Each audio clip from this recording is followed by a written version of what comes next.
Thank you sir, thank you.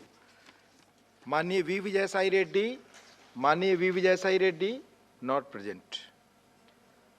माननीय Sanjay Singh please. धन्यवाद मान्यवर, आपने मुझे महामहिम राष्ट्रपति के अभिभाषण पर अपनी बात कहने का मौका दिया। मान्यवर, जब मैं महामहिम राष्ट्रपति जी का अभिभाषण पढ़ रहा था तो मुझे लगा कि इतनी बड़ी बड़ी बातें इस भाषण में सरकार के द्वारा महामहिम जी के माध्यम से कहलवाई गई है जिसका वास्तविकता से कोई लेना देना नहीं है। जमीन पे आप ठीक विपरीत काम करते हैं और जब महामहिम राष्ट्रपति का अभिभाषण करवाते हैं तो आप श्रेष्ठ भारत, एक भारत, सबका साथ, सबका विकास और अमृत महोत्सव की चर्चा करते हैं। माननीय, मैं बड़ी विनम्रता पूर्वक आपके सामने सरकार से पूछना चाहता हूं, आप देश के महापुरुषों को याद कर रहे हैं, बहुत अच्छी बात है, याद कीजिए, लेकिन आजादी के 75वें अमृत महोत्सव में, आजादी के 75 वर्ष पूरे होने पर अगर महामहिम राष्ट्रपति के अभिभाषण में गांधी जी की भी चर्चा कर देते तो आपको शर्मिंदा होना पड़ता, आपका सर शर्म से झुक जाता। अहिंसा के पुजारी राष्ट्रपिता महात्मा गांधी को धर्म संसद बुलाकर उत्तराखंड में अपमानित किया जाता है मान्यवर, मध्य प्रदेश में अपमानित किया जाता है मान्यवर, छत्तीसगढ़ में अपमानित किया जाता है मान्यवर। मैं कहना चाहता हूं, अगर यह सरकार गोडसे की विचारधारा पर चल रही है तो मुझे कुछ नहीं कहना, लेकिन अगर गांधी के प्रति जरा भी सम्मान है तो उन लोगों के खिलाफ मुकदमे दर्ज करके उनको जेल के सीखचों के पीछे डालना चाहिए। यह राष्ट्रद्रोह है मान्यवर। बापू का अपमान हो रहा है। दुनिया के किसी देश में चले जाइए, आप कहते हैं हम भारत से आए, लोग कहते हैं गांधी जी के देश से आए। उस महात्मा गांधी का अपमान इस देश में हो रहा है मान्यवर, आजादी के 75वें साल में, और सरकार खामोश, प्रधानमंत्री जी खामोश, कोई उसकी चर्चा नहीं करते, क्योंकि कहीं ना कहीं भारतीय जनता पार्टी जिस विचारधारा से आती है वो विचारधारा गोडसे को महिमा मंडित करने की विचारधारा है, गांधी के विपरीत काम करने वाली विचारधारा है। दूसरी बात मान्यवर, सबका साथ सबका विकास का जिक्र किया गया।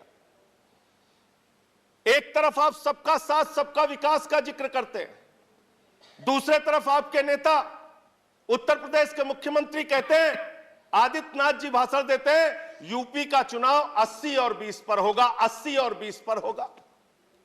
ये 80 और 20 क्या है? मैं आपसे पूछना चाहता हूं बड़ी विनम्रता पूर्वक, वो कोरोना की महामारी में जो लाखों लोग मारे गए वो 80 में आते हैं कि 20 में आते हैं?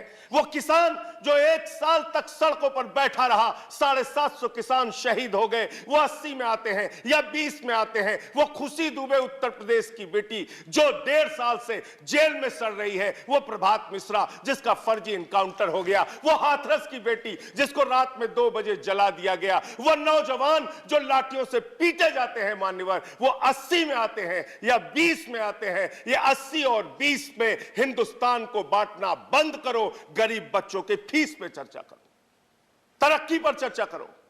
आप किस ओर हिंदुस्तान को लेकर जाना चाहते हैं? क्या आप करना चाहते हैं? आपने श्रेष्ठ भारत कहा, 17वें पॉइंट को मैं पढ़ रहा था मान्य, श्रेष्ठ भारत, और इस श्रेष्ठ भारत के साथ आप क्या कर रहे हैं?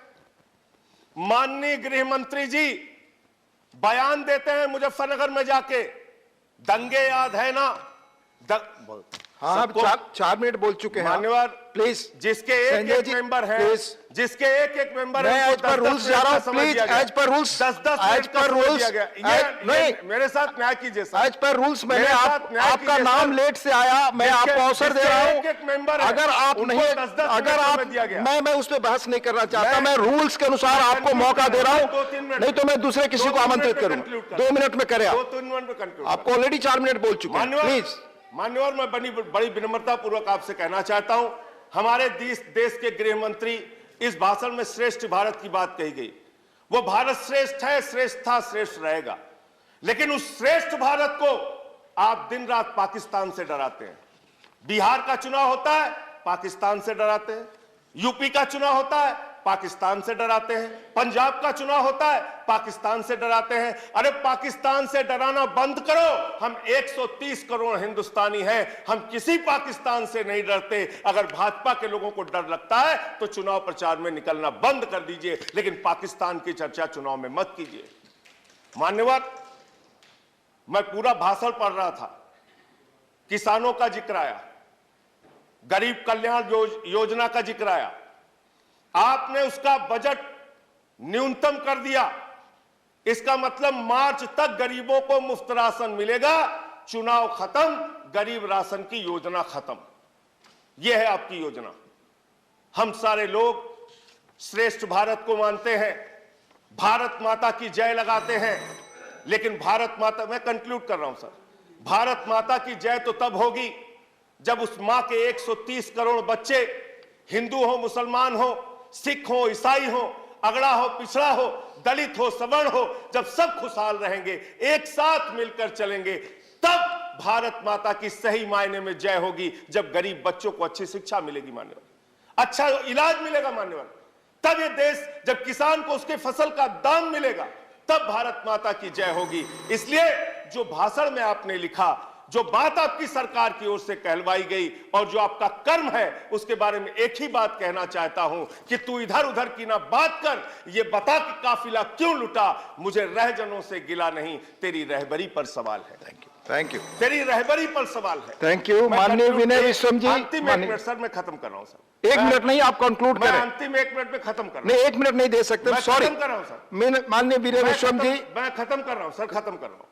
मैं सिर्फ आपसे यही कहना चाहता हूं, आपके माध्यम से सरकार से निवेदन करना चाहता हूं, चुनाव मुद्दों पर लड़िए, देश का माहौल मत बिगाड़िए, देश को नफरत की आग में मत झोंकिए, देश को इस चुनाव को माननीय विनय विश्वम कराइए। माननीय विनय विश्वम, इस पूरे प्लीज स्पीक चुनाव में यूपी ओनली